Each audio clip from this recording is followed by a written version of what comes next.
Then all of a sudden you feel a shift from behind you on the mattress. Your blanket kind of tugs a little bit, and then you feel hairs brush against your ears and a cold breath whisper your name.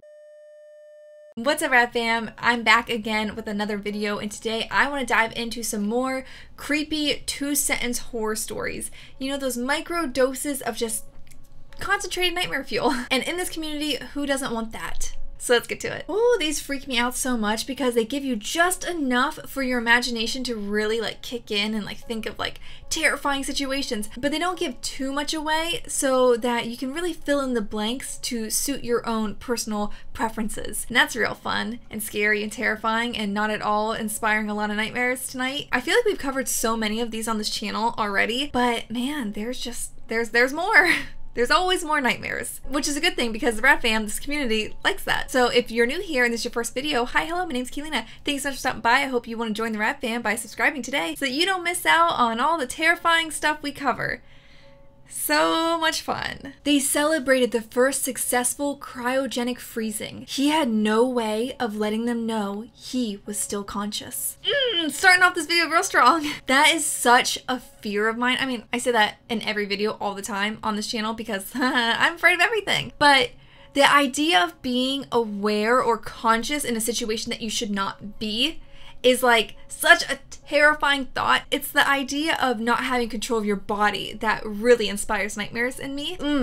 This is speaking to me on a very personal level, and I'm not liking it. She wondered why she was casting two shadows. After all, there was only a single light bulb. What does that mean? Does that mean, oh my god, okay, did you guys see that click in my head? That means somebody or something more likely is standing behind her. Oh my god, that thought gives me goosebumps. I hate this. Why is this video so scary right off the bat? This channel is just me personally torturing myself, talking about scary things that I really have no business having a horror channel. But I hope you like these videos and give it a big thumbs up so I'm not terrifying myself for no reason. It's more of something I'm afraid of just when I'm recording, I think because my back is so exposed to my entire room. And then I had to see myself in this little viewfinder, so every time I move, I look at it unintentionally because I'm afraid of seeing something move behind me. I move a little bit and oh, there's someone there. Oh my god, that is literally too scary. I don't even like to talk about this. It literally gives goosebumps all over my entire body. I mean, today I do have Charlie and Frankie behind me, so that brings a little comfort knowing at least there's two living things. Not like they would stop anything, any ghost or demon that might be there, but it gives me comfort for some reason. The grinning face stared at me from the darkness beyond the window. I live on the 14th floor. You know, I would hope maybe it's just someone out there washing windows, but at night, probably not. Probably not.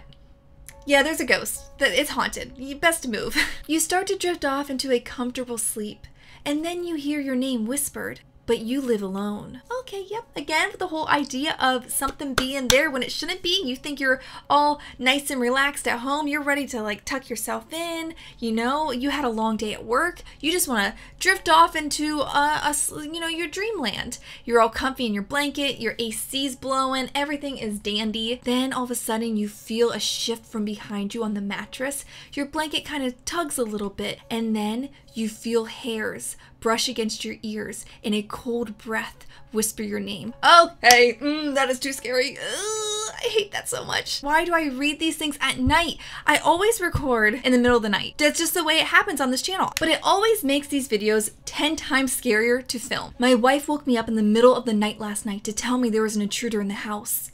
My wife was killed by a home intruder 2 years ago. I mean, how would you take this? On one hand, it's tragic.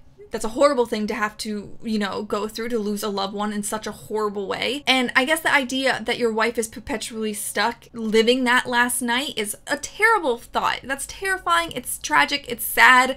It's all of the horrible emotions, right? So that is awful. But I mean, it is your wife and not just a random person or a random ghost. So I would find that a little comforting, but also horribly sad because how would you help her? This one to me doesn't seem as scary, which I mean, is wrong. It totally should because that is very scary, that how she died. And the idea of reliving that is very scary. But I don't know, for some reason, since it's the wife, I feel it's not as terrifying. Maybe I'm wrong here. Am I wrong here? Should this be more terrifying because it is their wife? I don't know. Maybe I got a weird sense of what's scary. The officer finally got back to me. The call was coming from inside the house. That's like some Scream level horror movie twist right there. Again, these all come back to the idea of someone that you don't know is in your house or something, and then finding out that that thing or that someone is in your house. It's just such a very classic, scary idea that I think most of us can agree is terrifying. Nobody likes the idea of something lurking in the shadows behind them, right? Unless you do. And if you do, why, bud? That's a little weird. That is just so freaky. I just really hate that idea. Maybe that's why I keep picking out these ones, because like they terrify me personally.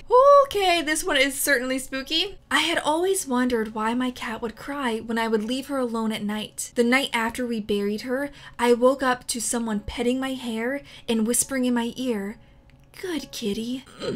Yeah, I know that's a hard no for me, dog. You know, I already have problems enough sleeping, and then I do these videos right before I go to bed. Oh my god, this is why I have trouble sleeping at night. It's probably this. You know, I don't purposely think about the scary things I talk about before I go to bed, but now that I'm thinking about it, it's probably just like seeping around in my subconscious, like lingering, wanting to come out, remembering these scary times. Oh, wow. Yeah, again, I really gotta stop filming at midnight.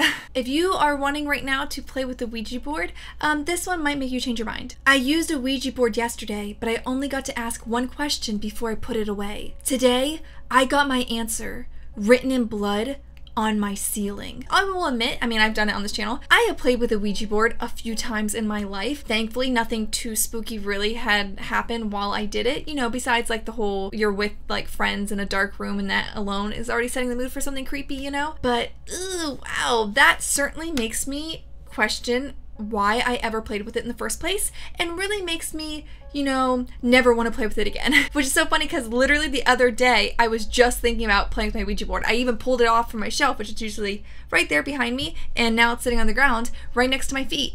I just now remember that, and that's making me very uncomfortable. The upstairs neighbors have been awfully noisy, so I told my landlord. He told me that apartment has been vacant for months. You know, I guess it depends, because squatters exist. You know, teenagers or kids could have broken into that apartment to use it at night, you know, sneaking out, having a good time. Not that you should ever do that. But, so I feel like there's a rational explanation for that. But I guess it depends on what kind of noises. Like, if it's like distinctive knocking or thumping, that can be pretty spooky, because why would someone want to do that? But if it's like people talking or footsteps, I don't know if I would necessarily jump to that conclusion. Now, if we were to go down there with the landlord and like check it out and there's no signs that anyone's been in that apartment, yeah, that would be pretty darn creepy. Or like look on security camera footage and there's like nobody there, then you have cause to really bring out the nightmares. But hey, if you're living in an apartment right now and you feel like you're dealing with some noisy neighbors that you have never seen, maybe ask your landlord about it. I think that does it for today's deep dive into some 2 sentence horror stories. I hope you guys got a good old dose of some micro nightmare fuel, which I think I have sufficiently filled my nightmare fuel tank. How many times did I say nightmare fuel in this video? Probably too much. There should be a limit, and I feel like I passed it. If you did like today's video, please give it a big thumbs up so I know you want to see more videos like this in the future. And if you haven't seen it yet, I posted a video yesterday, which will be up on the screen right now, as well as a link down in the description if you want to go catch up on some videos you may have missed from me. And until next time, keep it the radness, and I'll see you real soon. Bye! And to try to combat a little bit of the nightmare fuel, here's Frankie and Charlie just sleeping away. Try to be like Charlie and Frankie tonight, and don't remember all these creepy stories about things whispering into people's ears.